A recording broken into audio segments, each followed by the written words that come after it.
Conflict is inevitable, but how we handle conflict makes all the difference. In this last episode, Lauren Bronson Petrous, expert in conflict resolution and leadership consulting, shares practical tools and strategies for navigating tough conversations. Wait, here's the linchpin, with confidence. Whether you are dealing with a challenging conversation at work or in a personal relationship within your family, friend, or spouse, this episode will equip you with actionable insights on how to approach conflict with clarity and with purpose. It's about time because we're going there. Hi, friends. Welcome back to another episode of We're Going There. I am your host, Bianca Juarez, and as I have been talking to this amazing hostess with the mostest all season, this episode, we are talking about how to have hard conversations, how to do conflict resolution well. Please welcome back to the show for the final season of the episode, Lauren. Lauren, thank you for being here. Hello, darling. It's been just such a joy this whole season. And I love it because you are in Michigan and I'm in California, but your heart is still here. Yes. No, that's not great for me. That was not great for me, but it's fine. I fell in love with a Michigan boy, so here we are. It's great. Here we are. But you always have a place in my house, okay? As I should. I want to call it it's like the Laurel Room, I think is what we called it. We called it, yes. In Villa Bianca, there's the Laurel Room, and that's in honor of you, Lauren. As it should be. Okay, so if listeners are new to this season, they'll know that you are a close friend. You have been through one of the hardest seasons of my life, the highs and the lows and everything in between. But what people might not know is that you are a very accomplished businesswoman and you've grown your clients to a point where you now own your own consulting firm. You have worked with Fortune 500 international not-for-profits, churches, mega churches, ranging from Los Angeles all the way to New York City. You are a trusted advisor to so many, but I'm excited because now our audience gets to have a trusted advisor speak into something that might feel uncomfortable. I know for me, I'm an Enneagram 7. We've discussed this 1,000 times on the podcast. So fun is my number one value. I am conflict avoidant. I will stay in bad relationships or in toxic situations because I don't like conflict. And so I figured in this season where we've been touching on mindset and how to reorient our thinking to get through life, to do life well, to excel and to thrive, I wanted to be selfish and equip our audience with how do we have conflict resolution in a way that is God honoring, holds true to ourselves and our values. And especially as we're going through holiday seasons, we're starting the new year. How do we do this? So from a 30,000 foot view, let's go there. Let's go. I can't wait.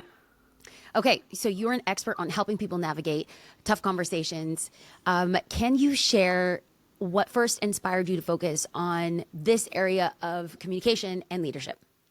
Yeah, absolutely. Well, first I want to call out, you said, I'm doing this, I want to be selfish and I want to learn. And I'm like, that's the least thing that you are. Anyone who listens in knows that about you. But the fact of the matter is conflict is inevitable. And yet it's something that all of us tend to avoid. And it just doesn't make sense. If we know it's going to happen to us, I genuinely got to the point where I was like, I hate how I'm showing up in conflict, or I hate how I'm reducing myself in order to people please.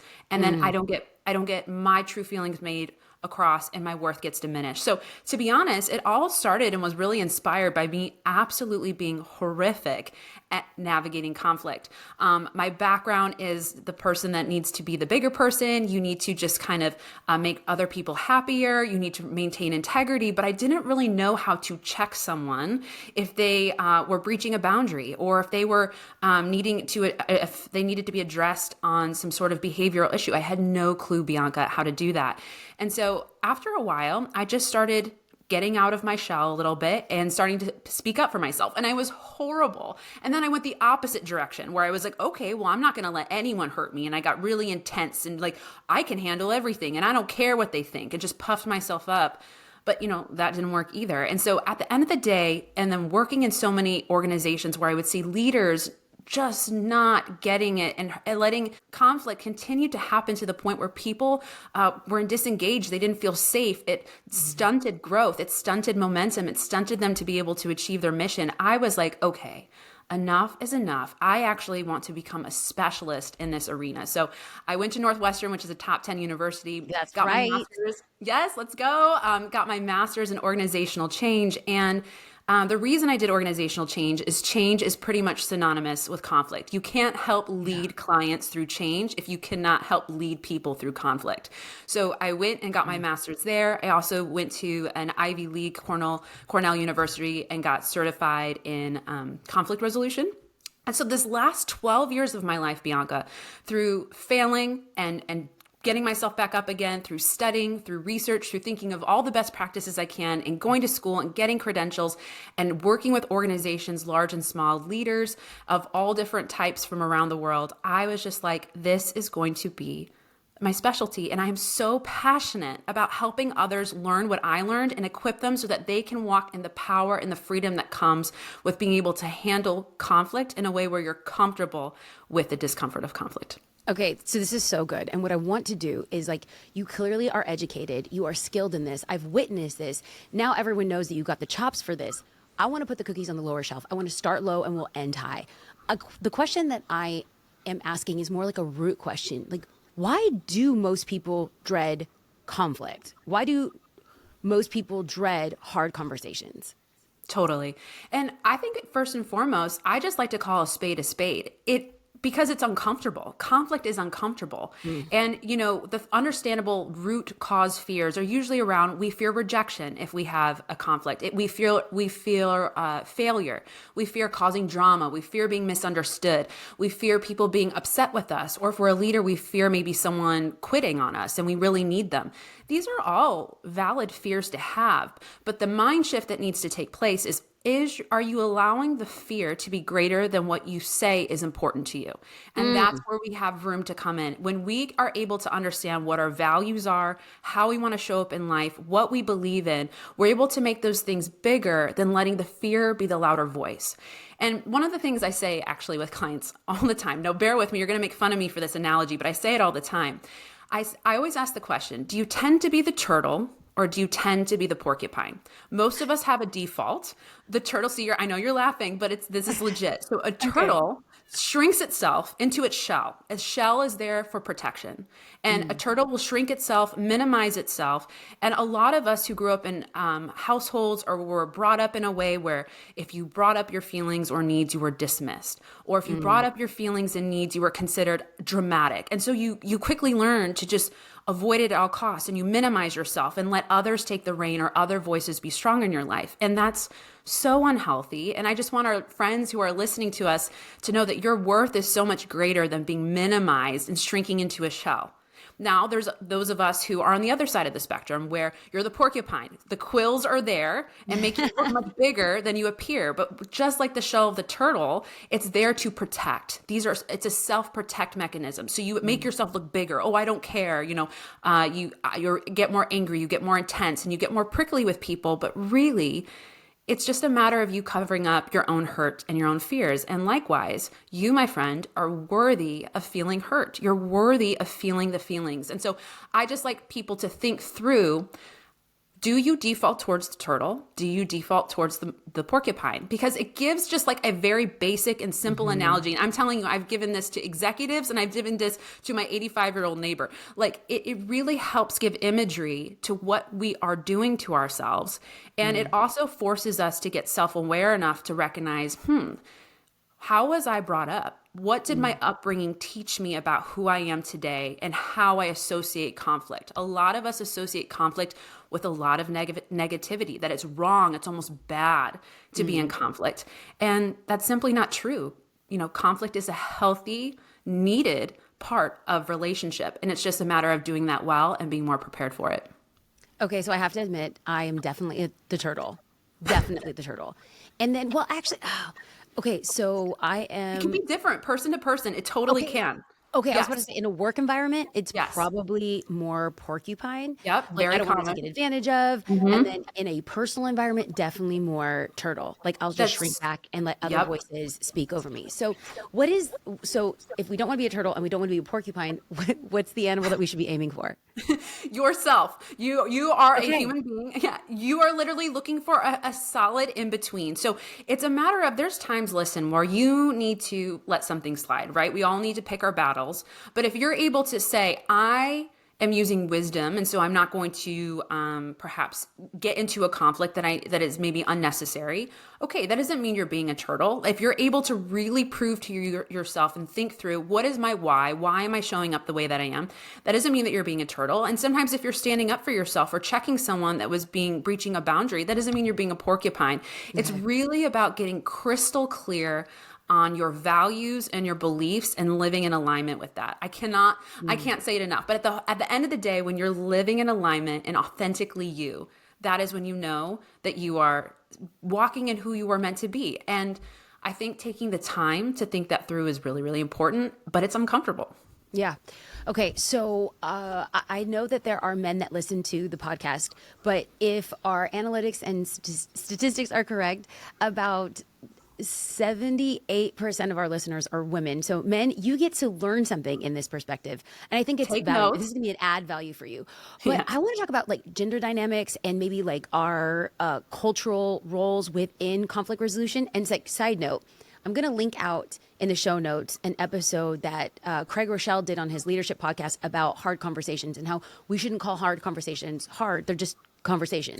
And so from now on, I'm not going to refer to this as hard conversations. I'm going to refer to this as conflict resolution, because not only are you an expert in this, I believe in changing our language will change our mindset. So I love it. And we love Craig Rochelle. we do. We love him. We love him. Okay. So when, do you see any patterns when it comes to how women specifically approach conflict in comparison to men? So let me give a little caveat here. So in the workplace, I deal with a lot of men. I lead men. And then when I go outside of the church or enter into different church spaces, I'm usually, Lauren, the only woman. Okay. Yep. And then Same. I want to talk about this from a marital standpoint. Culture, as a Hispanic female, we take more of a subservient role. And also in the biblical context, you know, we will always refer to or hear in church, women submit to your husbands. Well, if we want to take a look at text in context, a chapter before, Paul talks about mutual submission, that we submit to each other in love. So I think kind of like help me rewire my mindset and reorient my mindset in regards to what does cultural or social dynamics reveal in conflict resolution? I think that's a great question. And I think it's actually a whole topic that we could talk about at a different time, because honestly, it's a really big issue. Wait, hold on. Can I interrupt you for a second? Oh, please. I have to give credit where credit is due, because, honey, that was your question that I loved so much. I'm Oh, like, I know. "Look at this girl." So yes, I'm you like, submitted. do we go there? Question Well, mark. I love it. we have to. I read that and you know what? It's so funny. I think you're shining a light on something that I'm not aware of. Like, I think I've realized it in a work environment that I'm usually the only Yes. woman. But what I'm not bringing into is a biblical cultural context or a Hispanic cultural context to how I show up in conflict, especially within like marriage or friendships. So kudos to you, expert. Let's go there. No, I just think it's something that needs to be talked about. And, you know, oftentimes with clients, they bring this up. They'll say, hey, you know, I was raised, I have a client who comes from a very formal Japanese background. And she was like, look, you do not speak your mind in this way. You know, this is her experience. This is her upbringing. And so she's finding out as an executive who's now working for a massive company. She doesn't know necessarily how to handle conflict, but she's with her male counterparts in the room who seem to have no problem. And so first and foremost, I think it's, again, going back and doing the work of getting clear on what were you taught growing up. So oftentimes as women, we're taught to be really kind. As boys, they're oftentimes taught to be strong. So we already have some of these cultural, societal expectations that are being placed and ingrained and wired into us at such young ages. You know, I remember one time I was on the playground and the boys had like these literal like plastic like swords. And I was like, I want to play. And I went and grabbed a sword because, you know, you're laughing because, you know, you're not shocked by that. But I was like, I want to play. I want to have a sword fight. And Bianca, I literally remember a teacher coming out and saying like, that game is for the boys. And I was maybe like, you know, in second grade, and it's ingrained in my memory to the point where sometimes now I find myself similar to you. I'm usually the minority in the room as a woman. So I'm usually in rooms with senior leaders who tend to be men who are voicing their concerns, no problem. But I can't tell you how many times I have sat here and thought, when I needed to call them out on something, or when I needed to bring constructive criticism, or when I needed to check them in the room, is there a sense that I was just told, oh, that's not your sword? Like you're not supposed to play that game. And that is something that's wired and ingrained in me that I will always have to do work to say, no, I have every right to play with a sword just as much as a boy does, if that makes sense. So I can't emphasize enough, do the work on understanding what you were taught at a young age. That influences how you've become. I also think that culturally in society, like we have a lot of work to do. I think it's easy to look at strong women or women who are more straightforward and direct, oftentimes, not always. but they can be looked at as more like problematic. They can be looked at as too opinionated. They can be looked at as not being submissive, whether you're talking about in the church or in the secular world. And so I think we need to get really clear on what does it mean to be a woman who's speaking her mind or is checking someone that needs to be checked, or with respect and with integrity. But does that mean that what they're doing is wrong? And if a man did the same thing, would we be even having this conversation? So there's a lot of work we still need to do, but it starts with conversations like this, where we can just start as women learning from one another and our experiences and saying, hey, me too. And I was taught that as well. And how can we dismantle that together? And, oh, you're a woman that has to be in a room a lot with men and lead them through and lead them.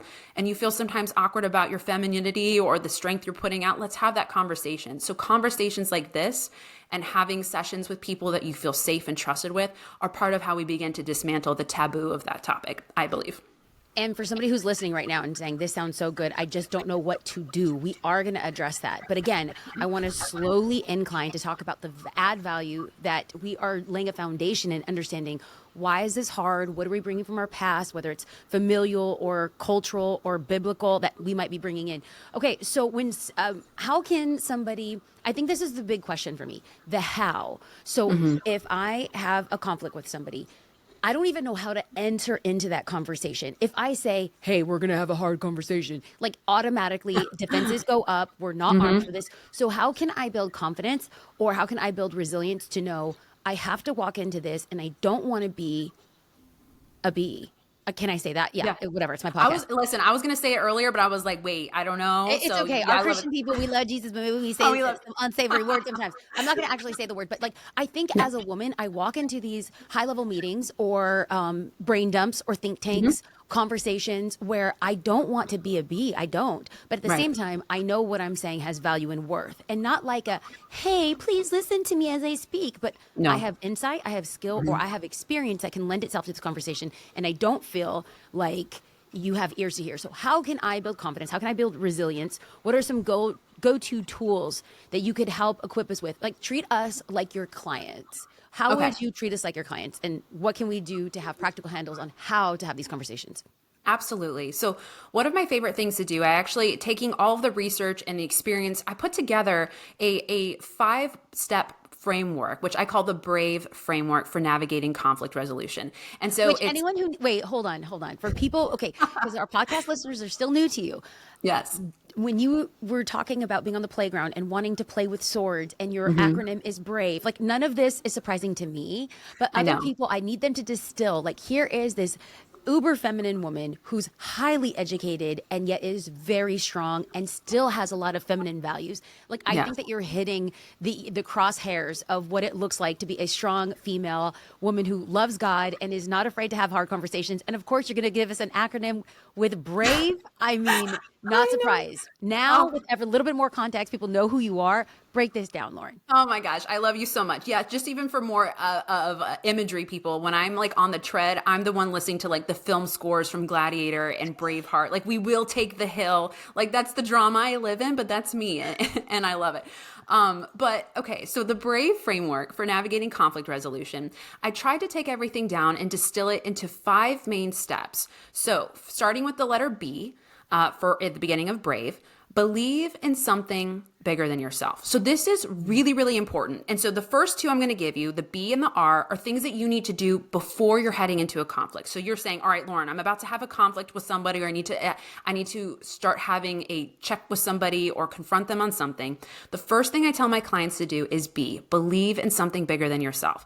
This goes back to the thing I keep saying about alignment. It is essential for you to be grounded in your why, for you to be grounded in what do you believe and what are your values. Without doing this work, it sometimes can feel very difficult to have a true north. Sometimes we can feel restless, confused. Do I say something? Do I not? Is it worth it? I feel directionless, overwhelmed. That often happens when we're living in misalignment, which means we're living in misalignment where our actions are misaligned with our actual values. So doing the work, usually with a unbiased person in your life. This could be a coach. This could be a friend, that someone that you can literally sit down with and say, okay, what are my 5 to 7 values in this season right now? For example, if one of your values is authenticity, and let's say you have a friend that you love them and used to be close at some point, but there's just tension that's brewing. You starting to notice you're getting more superficial in your conversation.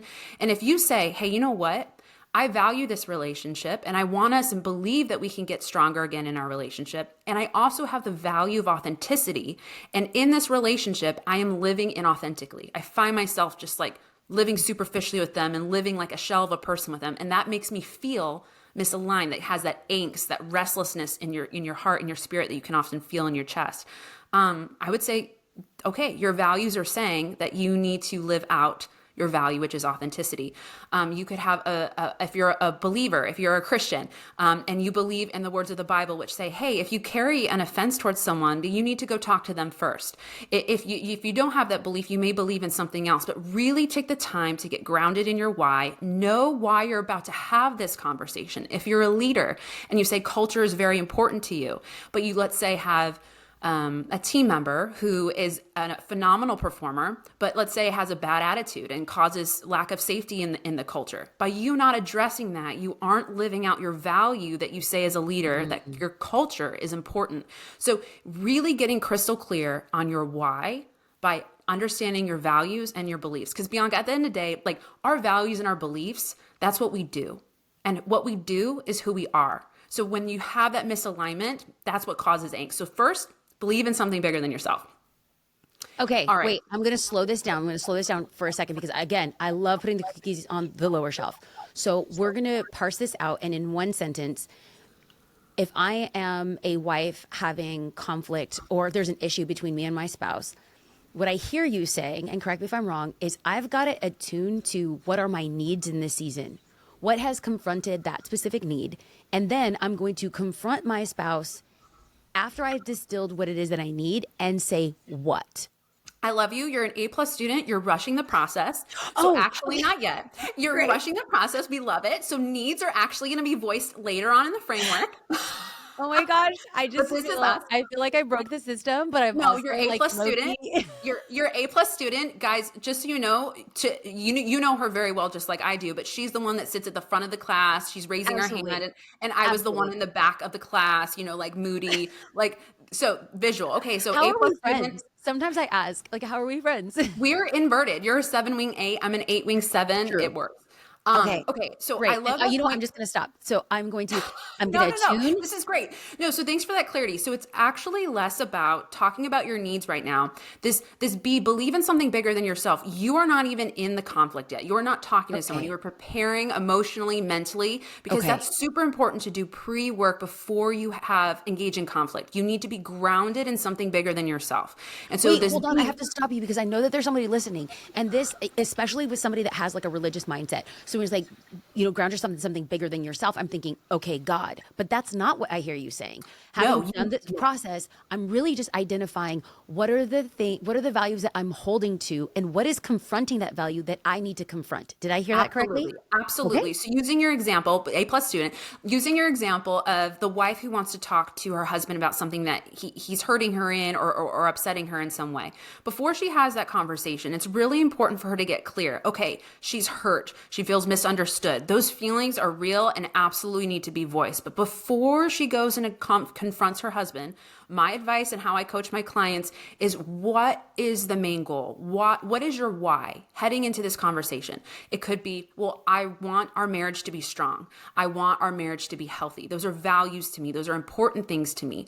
If you're using the Bible as a way to gauge as well for your behaviors, God says, no matter who it is, to go confront that person and share whatever it is that you're feeling, that offense, you need to go discuss that with them. Your value could be, hey, I am compassionate and I want to get closer to my husband in this way. Your intimacy is important to me. So you're getting really clear, even in the midst of your hurt and fear. What is the bigger thing? What are you grounding yourself in before you head in? Okay. So the next part is R. So R stands for reframe and zoom out. Again, this B and this R is pre-work before you engage into any conversation or any tough conversation.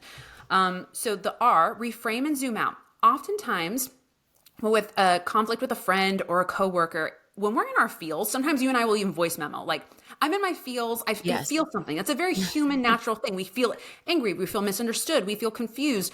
We feel judged. That sucks. Like, that's horrible to feel. But sometimes when we're thinking about whether we need to address something with someone or not, it's really important to take a moment to reframe and zoom out. Okay. Okay, I feel this right now. Is it going to matter 10 minutes from now? Is it going to matter 10 months from now? Is it going to matter 10 years from now? This sort of zooming out and thinking long term is really important. This is called the 10-10-10 method that Susie Welch came up with. And I use it all the time with clients because oftentimes in the heat of emotion, when we're feeling our feels, we'll be like, they need to know. Or we can sit there and be like, they do need to know, but is this something that's really going to be impactful down the road if I have this conversation? Or maybe when you do the work and you think 10 minutes, okay, let's talk about let's say you have a conflict with a family member and you're thinking through, okay, if I share my needs and my feelings with this family member, what will happen 10 minutes after I have that conversation with them? Seriously, and think through all the pros and all the cons. It could go bad and they could be mad at me and tell other family members. They could feel more clear and understand who I am, and we actually walk away stronger together. Write out all the things that could happen 10 minutes after that conversation. Then zoom out again. What will happen 10 months after you have this conversation with them? How has your relationship changed? And then think about 10 years from then. What will happen if you have that conversation or if you don't? List all the pros and cons. This again is just this idea of thinking big picture and taking these feelings, which often feel very strong and hostile in the moment, and is it really worth the long-term effects? And oftentimes it is. You just need to stand resolute in understanding the why. Does that make sense? That's so good. I have no questions on that. So B is believe in something greater than yourself. R is reframe the present to see the bigger picture. Okay, Absolutely. what's next? Okay, now we have officially reached the point where we're in the midst of the conversation. So this is A, affirm with curiosity. I'm going to say it again because it's massively important. Affirm with curiosity. So this is one of the hardest steps, but I have found it's actually one of the most valuable steps in any sort of conflict. You have to be able to make someone feel seen and seek to understand their perspective. Now notice, I didn't say agree with their perspective. I didn't say, oh, they're going to make them feel like they're right. Absolutely not. Do not do those things if you do not believe that it's true. When you head into this conversation, affirm with curiosity. Literally ask questions. So I'll give you an example. Actually, a couple weeks ago, I was in the middle of a conflict resolution situation with myself and a family member. And they came to me and they were saying, I feel really hurt by you because you don't initiate and pursue me and I feel unloved. And so automatically, I'm providing a real life example because I think we can all relate to this. Automatically in your head, you start to kind of think like, what? Like, no, I don't. And, and you think all the facts and you can have legitimate facts of why you think that's not true, but that's not going to be effective. And so you have to ask yourself, am I actually seeking resolution or do I want to win? That's a big difference because oftentimes we come in our ego or in our hurt feelings and we really want to win. We don't really want resolution. And so when you sit in the A, which is to affirm with curiosity, what you're saying is whatever the values are that I decided in the B, believing in something bigger than yourself, that needs to be more important. And a way that I can do that with my behavior is seeking to understand this other person's perspective first. So I started asking him questions. Oh, why do you think that? And what do you mean by that? And can you give me an example? And not in defense, genuinely seeking out in curiosity, because the goal and the value of mine is I want this relationship to come out stronger than when we first started. Yeah. And so I'm going to, even though I feel like it was unfair, I still want to make him feel seen. I still want them to know that they're loved. And I can do that by being curious over bringing my preconceived judgments or assumptions to the table. Okay, I have a question. Yes, ma'am. Okay, so I'm thinking about the person who, like, my mind fires really fast and I do go into lawyer mode if I feel like, one, what's really coming out is I'm hurt that I hurt somebody. And so I want to prove to them, no, don't be hurt because I didn't intend that. And I'm going with intentions, not necessarily like their feelings. So for somebody like that, what is something when we feel like our initial reaction is to respond and not enter in with curiosity. My therapist says, Bianca, the best thing that you can do is say, tell me more, because it gives Yes, your brain a chance to calm down, and then absolutely. it allows them to explain themselves. But for somebody that is maybe wired to pop off, or wired to justify themselves, or wired to defend, what is something that we can do? Is it saying, hey, can you give me 10 minutes as I process? Is it like, is there something that we can do for those brains that fire really fast and want to go to defend, to help us not to do that? I love that question because that is such an important question as we mature and as we grow and as we get healthier, right? So taking Okay. a beat, taking a moment is Mm. part of emotional intelligence. It's a part of growing in our health. So if you know that about yourself, what I would say is before you head into the conversation, tell yourself that you know this about yourself. So when that Okay. moment comes, it's almost like you're preparing for impact. You're preparing for impact. They're going to say something. I know it's going to not feel right. I'm going to feel like it's unjust, it's unfair, but I'm going to take a beat and say, "Can you share with me more of your perspective?" Like literally Okay. put the ball back in their court while you can collect yourself while still Okay. trying to remain present. Because again, the goal is, sure, we want, if you need time, if you need to buy some time to collect yourself, absolutely. But if you're fuming or like foaming at the mouth and turning red or rolling your eyes while they're talking, or you're looking distracted or taking notes while they're talking, that's certainly going to dismantle the whole effect of trying to make them feel seen. So if Got you it. know this about yourself, this is why it's super, super important to do self-awareness work. We talked about this in a previous episode, Bianca, but like only 11% of the population is actually self-aware, but Yeah. 98% of the population think they are. So it's really important to really take the time to get to know yourself. Again, go to a therapist, a coach, a Yeah. trusted friend to help understand yourself better. How do I come across sometimes when we have tough conversations or in Yes. life? Do I tend to be reactive? Ask for feedback. That feedback gives you greater insight and helps you with your own blind spots. And so with that information coming to play, absolutely. If you need to take a beat or you feel that like trigger reaction within you, ask the question, hey, thanks for sharing that. I need some more clarity. Would you mind sharing more of your That's great. perspective? Or would you mind telling me more? That's Is so always good. a great way to start. That's so good. Okay. So BRA, now V. Now we're at V, which is voice your needs, which the A+ student said right off the bat, which I love. This is just a clear sign that I've been in therapy. Okay. That's what this is. Listen, you and me both, sister. We love therapy. It's honestly the best. So, okay, V is voice your needs. Now, so you've done the pre-work. Again, you've done the B and the R. You've sat and believed in something bigger than yourself. You've reframed the present to think big picture. You've affirmed with curiosity. So you created a safe place. Again, you didn't agree necessarily with their perspective, and you certainly do not have to if you don't, but you just are affirming them and giving them the dignity of a Love. human being by being curious. Now we're at V, where it's voice your need. So this is where you get to say, hey, I feel this. And when you said this, I felt a way. Like, don't minimize yourself or pump yourself up. Again, don't retreat into turtle mode if that's your default. And don't go into porcupine mode where you make yourself bigger and pump yourself up to cover up the hurt and sadness that you feel. Remember, it's easier to feel anger or it's easier to minimize than it is to sit in the moment and really listen and feel hurt. And that's a big takeaway. Mm. So here's the thing, voice your needs. So I will go back to this example I was using the other day. This person was sharing with me, again, how they felt that I wasn't loving them well and that they didn't feel loved by me because I wasn't initiating pursuing. I listened and I asked more questions. I was then able to say, okay, as I'm voicing my needs, thank you so much for sharing with me. I feel frustrated and I feel misunderstood because you don't initiate or pursue me either. So I feel like you're placing the responsibility of our relationship entirely on Mm. my shoulders. And that Yeah. makes me feel unsafe. And that makes me feel like you're being really unfair towards me and putting expectations on me that aren't clear. So then I say that straight up, be as Mm. direct as possible about what you need. Show kindness, show respect, but be very firm, be very direct and straightforward about what you feel and what you need. So I said that they're making me feel this way. And then I went to, so moving forward, I learned more about how I can love you.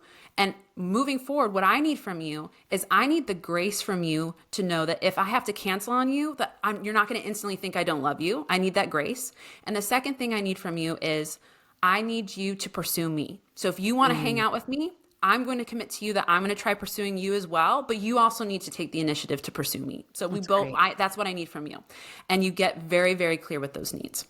Okay. So I'm assuming you're going to teach us with this last letter on like how to end a conversation, because that's where I get stuck. I actually get stuck at the entry point and the exit point. Like, do we just continue to hash this out and belabor it? Do we have to end with a kumbaya circle? Like, what do we do?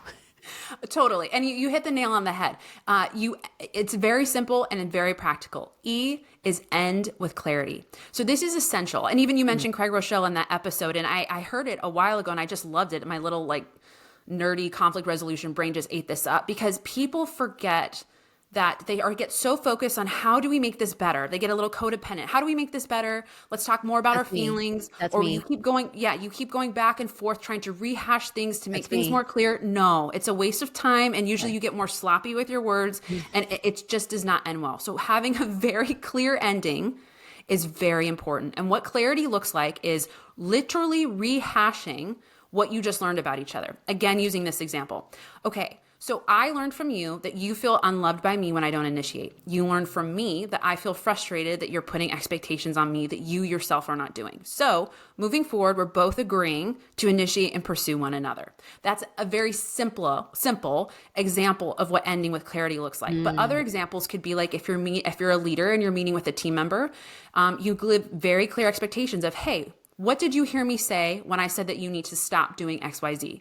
You ask them very clearly what you think that they heard, because oftentimes in conflict, people are thinking separate things. You have to reinforce clarity. So even sometimes when people roll their eyes at me, which they do, and I'm like, can you repeat to me what you think I said? They like roll their eyes, but I'm like, no. The goal and the intention of this is I want this to come out. I want us to move forward so much stronger than when we first started. So it's really important to me that we end with clarity. Like, I just repeated what I think you need from me. What did you hear me say that needs to change with you? Or what did you hear me say that I need from you? And have them repeat it. And if they get it wrong, then you go right back. You do not leave that conversation without that clarity. And this is also where you get very clear in your boundaries. Let's say it's a family member that's deeply disrespecting your partner. You get very clear with them and you say, if you do XYZ again, this consequence will happen. I will need to remove myself from the situation. So those are different examples. But again, you end with clarity, you end with action steps, you end with making sure one another is clear on your boundaries. And that's, my friend, how you end. Okay, so this is me with my love language being physical touch. I always like to hug it out. So if there's anyone out there like that has conflict with me, I'm sure you'll have to like hug it out with me at some point. Bianca hugs are the best, and we love to hug it out. I think that's great, and I actually love that point that you make too. You know, ending with clarity sounds very formal, but that's for your own well-being. But after that moment, like hug it out, or say like, hey, if you want to talk leave room for your personality and who you truly are to be there. This framework is more meant to be a step process that you can add color to. But I love that. Yeah, hug it out if you need to, 100%. Okay, so as we wrap up the episode, as we have this conversation about conflict resolution and stepping into this for clarity, and I love the idea of being brave in these conversations, because these conversations might feel scary. What's one thing that you would want our listeners to know about conflict resolution? I would just say that conflict is, you literally took the words out of my mouth. First, acknowledging that conflict is scary. And when we live our life trying to self-protect, and the two main ways that we tend to do that is by utilizing comfort and by utilizing control. So when we are in the process of conflict, we are in discomfort. And conflict is also really scary because the outcome is unknown. You could have the best speech on the planet and say it at the best time and be so proud of the way you did it, and someone still reject you, and have someone still misunderstand you, and have someone still not choose you. That is so hurtful.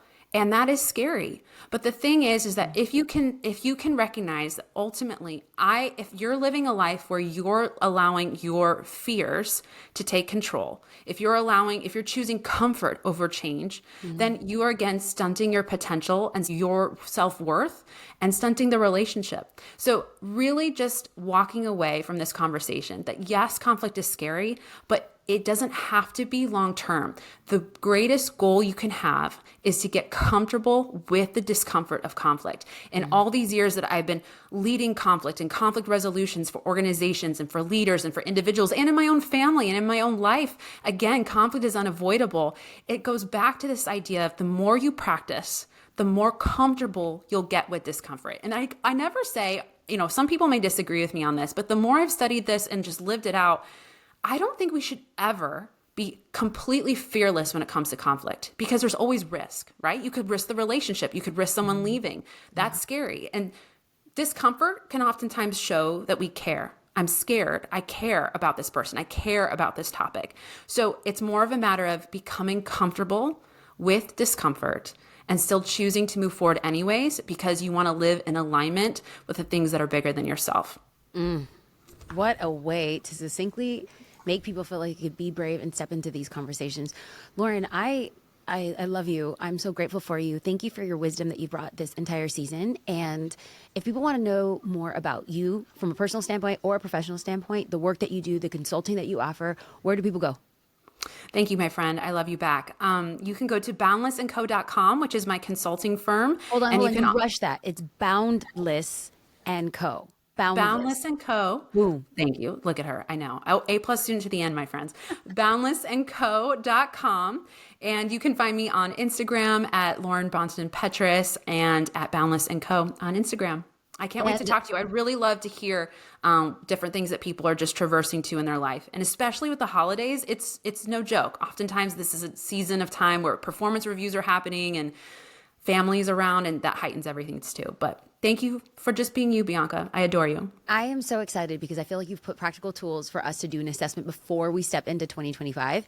And I'm so grateful for your insight. Links to your website and your social media and your personal information will be on the show notes. So if people want more information, they can go ahead and follow you from there or reach out to you personally. Lauren, thank you for your wisdom. Thank you for your insight. And family, I cannot wait because 2025 is going to look a little bit different for the podcast. I can't wait to tell you more in January. Until then, love you and Happy New Year.